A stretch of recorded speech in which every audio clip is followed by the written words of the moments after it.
Assalamualaikum warahmatullahi wabarakatuh. Innal hamdalillah nahmaduhu wa nasta'inuhu wa nastaghfiruh wa na'udzu billahi min shururi anfusina wa min sayyiati a'malina may yahdihillahu fala mudhillalah wa may yudlil fala hadiyalah. Asyhadu an la ilaha illallah wa asyhadu anna Muhammadan 'abduhu wa rasuluh la nabiyya ba'da. Alhamdulillah, Bapak Ibu sekalian yang berbahagia, terima kasih telah menghadiri acara workshop kita kali ini dengan judul Pengelolaan atau Manajemen Education Management Information System atau EMIS. Terima kasih juga atas kesempatan yang telah diberikan kepada saya sebagai moderator dalam acara workshop kita kali ini. Saya atas nama Ikhwana Ummul Fatimah akan memandu acara kita di workshop kita kali ini. Pada kesempatan kali ini kami sudah bersama dengan dua narasumber kita, yaitu Ibu Agus Ranterapa SPD sebagai salah satu guru di SDN 380 Salupau, serta narasumber kedua kita yaitu Ibu Yusriani sebagai salah satu guru di Madrasah Ibtidaiyah Rantepao dan juga sekaligus sebagai operator EMIS di instansi beliau. Kedua narasumber kita akan membahas tentang bagaimana pengelolaan data EMIS dan bagaimana masalah-masalah yang dihadapi dalam pengelolaan data EMIS serta solusi dalam menghadapi permasalahan dalam pengelolaan data EMIS tersebut. Untuk narasumber pertama kita, Ibu Agus Ranterapa, saya persilahkan untuk memaparkan materinya tentang pengelolaan data EMIS. Kepada Ibu Agus Ranterapa, saya persilahkan. Bismillahirrahmanirrahim. Assalamualaikum warahmatullahi wabarakatuh. Senang sekali saya bisa hadir bersama dengan rekan-rekan kelompok 4. Jadi yang pertama adalah kajian teori terkait apa definisi dari EMIS. Definisi dari EMIS ya. EMIS ini adalah singkatan dari Education Management Information System.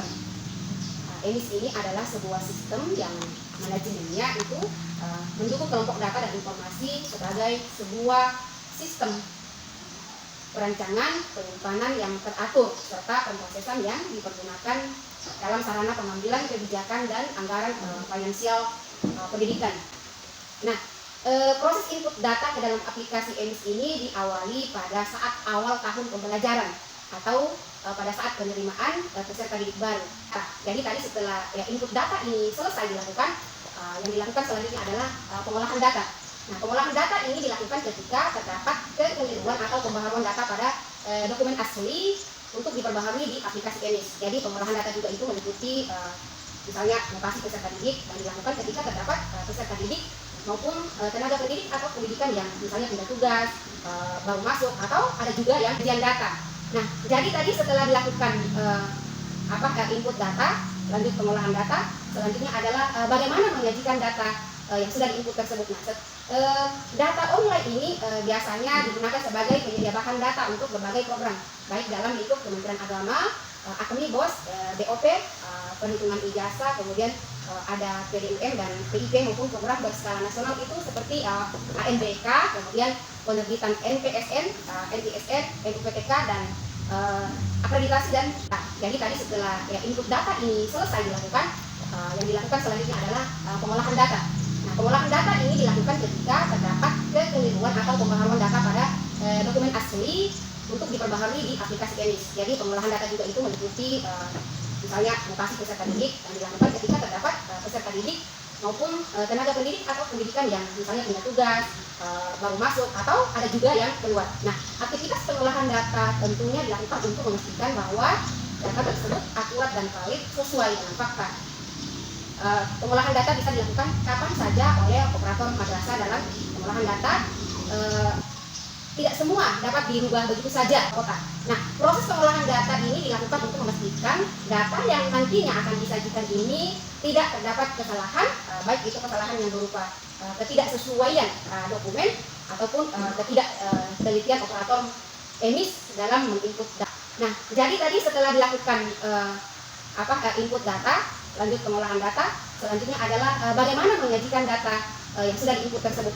Nah, data online ini biasanya digunakan sebagai penyedia bahan data untuk berbagai program, baik dalam lingkup Kementerian Agama, AKMI, BOS, DOP, perhitungan ijazah, kemudian ada PDUM dan PIP maupun program berskala nasional itu seperti ANBK, kemudian penerbitan NPSN, NISN, NUPTK, dan akreditasi dan lain.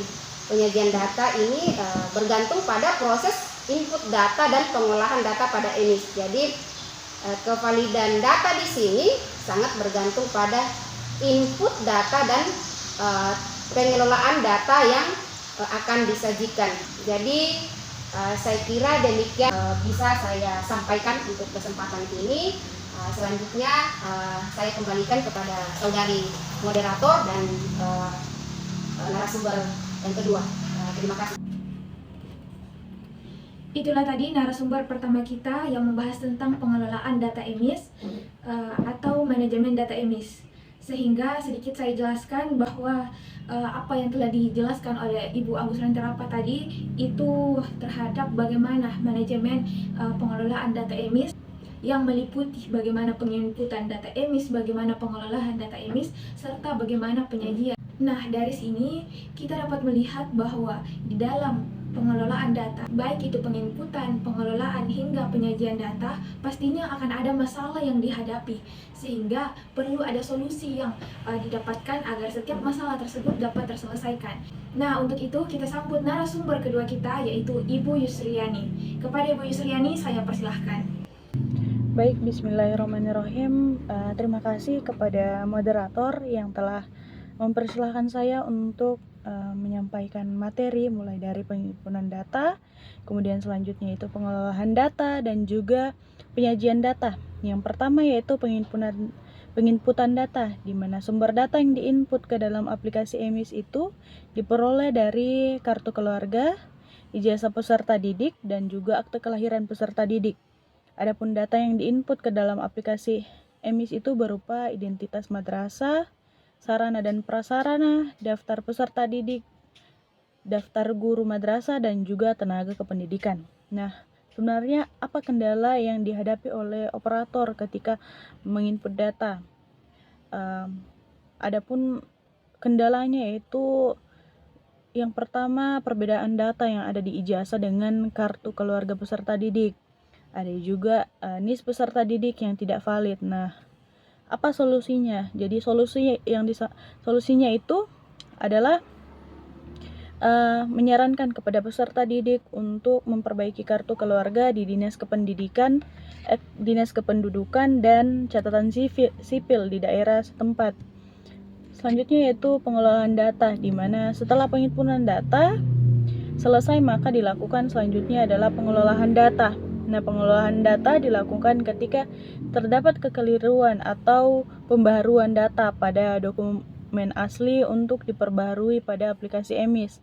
Pengelolaan data juga meliputi mutasi peserta didik yang dilakukan ketika terdapat peserta didik maupun tenaga kependidikan dan juga tenaga pendidik dan kependidikan yang pindah tugas baik masuk ataupun keluar. Selanjutnya yaitu penyajian data, di mana setelah melakukan pengelolaan data, maka langkah selanjutnya adalah penyajian data ke dalam aplikasi EMIS yang telah diinput dengan online. Data online biasanya digunakan sebagai penyedia bahan data untuk berbagai program lainnya. Nah, penyajian data baik secara online tidak memiliki banyak kendala, berarti penyajian data tentunya tergantung pada proses penginputan data dan pengelolaan data pada EMIS. Kevalidan data sangat berpengaruh pada penginputan dan pengelolaan data yang nantinya akan disajikan. Nah, mungkin itu saja yang dapat saya sampaikan. Selanjutnya saya kembalikan kepada moderator. Terima kasih kepada Ibu Yusriani sebagai narasumber kedua kita yang telah memaparkan materinya terhadap masalah-masalah yang dihadapi dalam pengelolaan data EMIS serta bagaimana solusinya. Nah, sehingga dari pemaparan narasumber pertama dan narasumber kedua kita dapat saya simpulkan bahwa di dalam suatu lembaga, terkhusus pada lembaga pendidikan, perlunya ada pengelolaan atau manajemen data. Dan manajemen data disesuaikan kembali dari apakah satuan pendidikan itu berada di dalam naungan Kementerian Pendidikan atau berada di Kementerian Agama. Pengelolaan data EMIS menjadi pilihan kami karena sekolah yang kami tempati merupakan sekolah yang berada di dalam naungan Kementerian Agama Republik Indonesia. Sehingga di dalam suatu pengelolaannya perlu ada pemutakakhiran data EMIS yang hal itu telah diakui keberadaannya oleh Kementerian Agama. Dengan melakukan pengelolaan tersebut, maka satuan pendidikan akan mendapatkan layanan yang telah ditentukan sebelumnya. Nah, adapun pengelolaan data EMIS, baik itu penginputan, pengelolaan hingga penyajian data, pastinya akan ada masalah yang dihadapi, sehingga perlu ada solusi yang didapatkan agar setiap masalah tersebut dapat terselesaikan. Itulah kesimpulan yang dapat saya ambil dari narasumber pertama dan narasumber kedua kita. Saya ucapkan banyak-banyak terima kasih kepada Ibu Agus Lenterapa sebagai narasumber pertama kita dan Ibu Yusriani sebagai narasumber kedua kita, serta para Bapak Ibu sekalian yang telah hadir dalam acara workshop kita kali ini dengan judul Pengelolaan Data Education Management System Information atau EMIS. Terima kasih atas perhatiannya, mohon maaf atas kekurangannya. Saya Ikhwana Ummu Fatimah sebagai moderator undur diri. Saya mengucapkan terima kasih. Wassalamualaikum warahmatullahi wabarakatuh.